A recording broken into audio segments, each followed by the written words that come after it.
পাইছো যেন বাংলা মাস্টাৰ আহি গেলি তো কে স্যাৰ ক'ত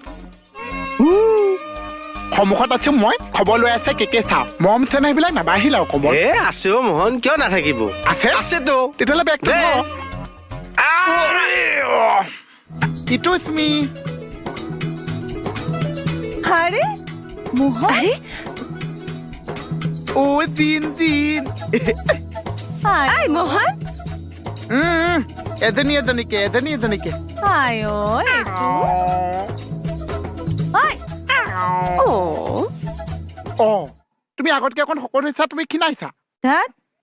কেনেকে গম পালা হাগাটোত গম পাইছো তাই কি হাগা ছি এনেকে টিপা মাৰি ধৰে যেন হেই এইটো পাগলটো এইটো আকাৰডাল নাই হাক বুলি কয় হাক অ